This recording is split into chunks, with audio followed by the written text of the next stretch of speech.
Et c'est déjà une erreur qui commence à ce moment-là, un jugement qui se fait. Et on ne peut pas. Chaque génération a sa spécificité. Il faut le garder ça en tête. Et vous les maris, il faut le dire à vos mères, à vos pères, les sœurs, la même chose. Chaque chose, chaque période, elle a une spécificité incroyable que vous ne pouvez pas imaginer. Il faut d'abord travailler dans le domaine pour voir ça de loin. C'est pas facile. On vous dit aussi que vous avez des fois des belles-mères qui veulent avoir un regard sur tout. Si le fils il a eu le malheur de ne pas appeler 24 heures, il est mort. Wallah il a zulma. Ça devient un mshkout. Il sort du Halam Madaniya direct. Elle l'appelle le matin. Hey, où tu étais? Pourquoi t'as pas appelé? Qu'est-ce que t'as fait? On le ça fait, elle t'a aveuglé. Aouratek. Amatek. Le frère Mouski est entre deux feux. On va en parler après. Qu'est-ce qui se passe alors? On dit à nos belles-mères, la vie de couple, on peut conseiller, on peut demander des avis. Là, qui l'on demande, que l'ingérence. L'ingérence, en islam, ça doit être un sujet très très compris chez nos jeunes. Même les maris ne comprennent pas ça. Même nos jeunes, ils font une erreur. Même nos parents, ils font une erreur. On doit respecter chacun dans son environnement. Une fois que ton fils s'est marié, ou ta fille s'est mariée, il y a un nouveau responsable. C'est qui reprend la tutelle? C'est qui devient l'ouali dans le couple là? C'est le mari. C'est le mari. Il a un sale rôle, vous allez le voir après. C'est le mari. C'est lui qui est le régulateur. Et on ne peut pas, alors à ce moment-là, chacun y rentre dans la vie de l'autre. Abadan. Conseil.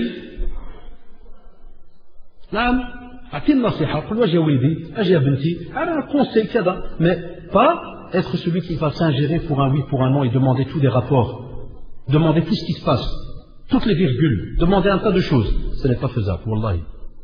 On ne peut pas le faire de cette manière-là. Et c'est ce qui a créé de graves problèmes ces derniers temps. Les gens commencent au fur et à mesure, subhanallah, à venir et à vouloir savoir même ce qui se passe dans le lit conjugal.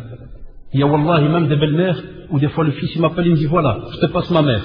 Salam alaikum. Ah c'est واش بصح حرام ما نسقسيش واش فوقاش غادي يدير الولاد. Est-ce que c'est vrai que je ne peux pas lui demander quand est-ce qu'il va faire des enfants?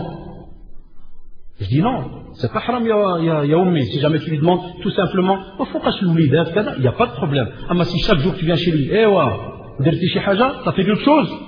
Et il y en a qui le font, wallahi, vous le savez. Là, je ne peux pas parler de ces relations. C'est haram ça en islam. On ne peut pas. On ne peut pas, Allah ghalikum. Même pas la mère avec sa fille. On ne peut pas. Haram, haram, haram. On ne parle pas des relations sexuelles. Il y a des traditions très graves dans ce domaine-là. Donc vous comprenez jusqu'où, des fois, on va très très loin. On vous dit aussi que il y a des belles-mères qui, lorsqu'elles demandent un peu les rendez-vous, que le mari là ou la belle-fille là, elle a, qu'est-ce qu'elle fait? Par exemple, elle sait que sa belle-fille demain, elle sera 3 heures. Exprès, elle appelle le fils. Salam alaikum. Et on fait une fiddar. Naam, fiddar. Je ne sais pas, le mari fait, ouais, 3. Ouana jaya. J'arrive. Al-walida, on va sortir. Quoi que le kana jaya. Hchemj. Où je drasik. Des fois, les maris nous appellent. Salam alaikum. Ah, c'est frère. Qui passe avant? Femme, 3 semaines qu'elle l'attend, j'ai pris congé exprès, ou bien ma mère, comment on va faire? Hein? Et t'en as, subhanallah, certains qui viennent et qui n'osent pas, ils sont là entre deux feux. On va voir ça aussi. Et ça, c'est très grave. Attends une seconde. Et donc ça, c'est très grave, pourquoi? Parce qu'il y a des personnes qui, subhanallah, n'imaginent pas que venir comme ça déjà avec cet esprit un peu malsain de chaque fois, s'arranger à appeler ou à venir quand il y a un rendez-vous bien précis, ça ne se fait pas en islam. Wallah, ça ne se fait pas. Vous savez pourquoi? Parce que l'intention, est-ce qu'elle est positive? Alors qu'on sait que innamal a'malu binniyat wa innama likulli imri'in ma nawa. Wallahi, les actes ils valent d'après leur intention. Pourquoi ya khalti? Pourquoi tu vas exprès téléphoner? علاش هذه اتصلي بالعاني بالدراع باش تقول انا جاي في الثالثه وانت عارفه بان الثالثه هو خارج مع الزوجه ديالو. علاش؟ On sait qu'il y a des fois des histoires très bizarres qui commencent alors à ce moment-là. Et c'est normal que la fille, ça reste un être humain, la belle-fille. Elle est toute contente, elle a préparé, elle a peut-être même préparé un pique-nique. Il y en a qui veulent peut-être aller à un parc, il y en a peut-être qui veulent aller passer des vacances quelque part, une journée. Et alors on vient, et on casse alors la personne à ce moment-là. Ce n'est pas normal. Ça ne se fait pas de cette manière. D'autres aussi se permettent, il y a des fois des belles-mères, qui se permettent de critiquer la belle-fille devant le fils. Combien de fois il n'y en a pas qui ont témoigné, même des belles-mères, qui disent oh là, après il trouve beau, il peut quoi, c'est sorti. Des fois la belle-mère qui dit fin de l'auja. Fin de l'auja. Haïda wallah, il l'a tordu. Où est-ce qu'elle a tordu là? Où est-ce qu'elle a la pierre? Hajra. Est-ce qu'elle a peut-être Aghnan avec elle? Où est-ce qu'elle est avec une filsa? Tu entends des mots incroyables en dialecte et autres, on ne peut pas. Il faut de nouveau qu'il y ait un certain respect par rapport à cela. On ne peut pas critiquer quelqu'un. N'importe quel être humain, wallahi, n'aime pas qu'on le critique comme ça ouvertement. On n'aime pas ça, parce qu'on reste des êtres humains. Parce qu'il va estimer directement que c'est rabaissant. Il ne va pas le prendre directement. Et vous remarquez que, si jamais avec ce que je viens de vous dire, toutes ces remarques au fur et à mesure, lorsqu'elles sont dites l'une derrière l'autre, après une semaine, 2 semaines, 3 semaines, comment tu veux que la personne continue à accepter l'autre personne? C'est très rare. Ou bien, elle doit aussi savoir que son fils, ou bien sa fille, ne sont pas parfaits. Ça, elle doit le savoir, la belle-mère. Ça t'arrive bien le shabab, بعد مرات يكون عندهم النقص. إما في الأخلاق، في المعاملة. Ça, il faut que nos belles-mères le sachent. Elles doivent le savoir. Pourquoi? Parce que des fois, nos jeunes, ils ont une manière de parler, ils ont une manière de fonctionner, parce qu'ils l'ont comme ça hérité à la maison.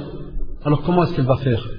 Là, qu'est-ce qu'elle fait alors? Au lieu de patienter, se dire Allah, هذوك الشباب باقيين صغار، اش كتقول له المرأة؟ لا فعلا هذه عوجة، هذه مفلسة، هذه كذا، هذه كذا، لكن ça n'arrange pas. ما تتعدل حتى شي حاجة. إلا بقيتي دائما تلاحظ على الأولاد هذا معوج، هذا كذا، هذا كذا، والله ما عدلتي حتى شي حاجة. Tu n'as rien arrangé.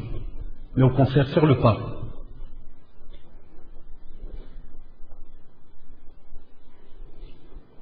Des fois, elle n'accepte pas le mode de vie de sa belle-fille. Il y a des fois des belles-mères. Chaque fois, elle vient chez le fils. Qu'est-ce que tu as mangé aujourd'hui? Vous savez, les couples d'aujourd'hui, c'est des couples light. Hein, tout le monde, il veut maigrir, même le chat. Tout le monde. On va porter tout le monde à la maison.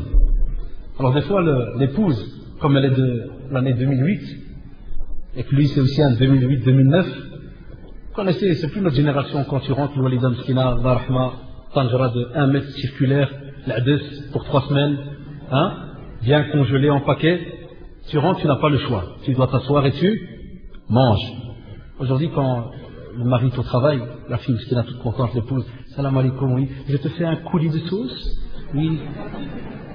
Tu la veux gratinée ou pas gratinée? Oui, je préfère gratinée. Tu la veux cadeau ou pas cadeau? Oui, je la préfère cadeau. Et le poivre, tu le veux doux, aigre doux ou cadeau, hein? J'invente, hein? Quoi, il se devrait pas dire, Masha'Allah, ici qu'on est en cuisine, rien du tout. Allah, ça.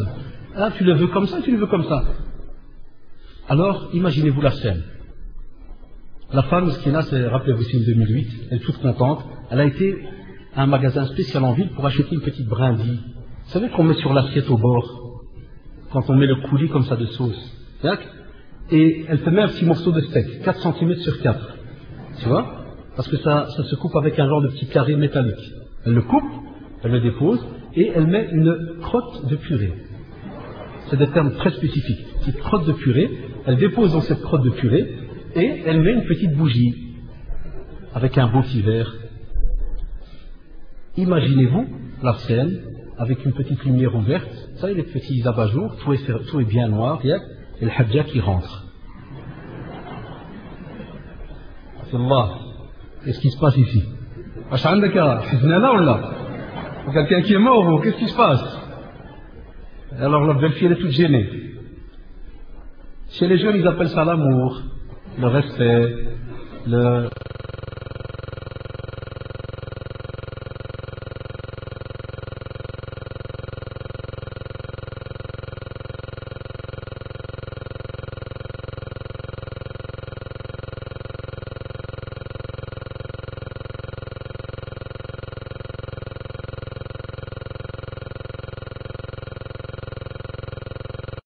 coller la bougie, d'une autre manière.